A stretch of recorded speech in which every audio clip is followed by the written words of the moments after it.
The government cannot afford and cannot cope with the demand of affordable housing. And this is why the city is trying to shift that social problem onto our shoulders.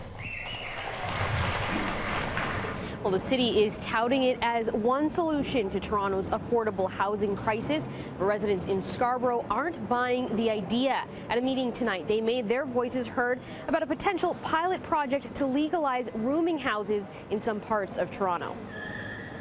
You are taking away the integrity of our neighborhood. Anybody that's not in favor of this?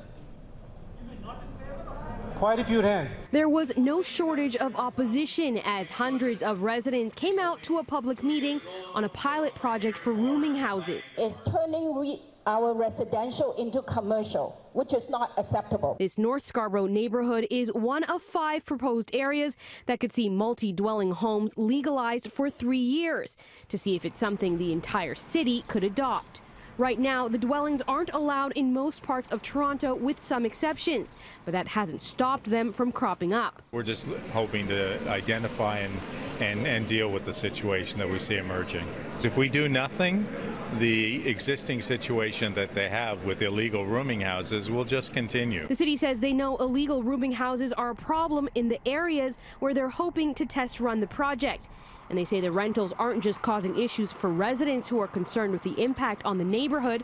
City staff say homes are often unsafe, putting vulnerable tenants in need of an affordable place to live at risk. It will allow inspections to be done and ensure that these tenants who otherwise could be taken advantage of by illegal operators could be looked after. Potential rules could include a maximum number of tenants, annual fire inspections, and parking and waste management plans. But residents here aren't convinced landlords will comply. They can't monitor the illegal rooming houses that we have now.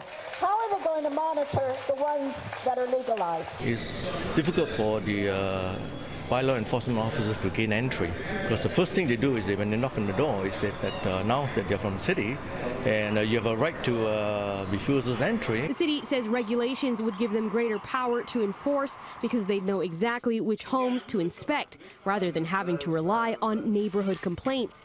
But this city councillor says the city should be focusing their efforts on shutting down rooming houses that shouldn't be operating in the first place. I would like to see, if you've got a non-legislated rooming house and you get busted, $200,000 minimum charge. Period, full stop. We got to send a message to the landlords. If we're going to legislate rooming houses, for every legislated rooming house, you're going to get another 10 that are going to sprout up unlegislated.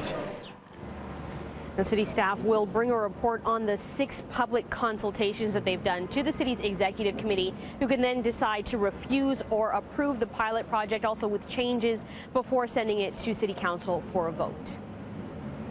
A City News viewer let us know about the residents who came together to voice their opinion at the city's rooming house pilot project meeting tonight. If you have a story you think that we should look into, you can send us an email, give us a call, or just go to our website, citynews.ca, and click on News Tips.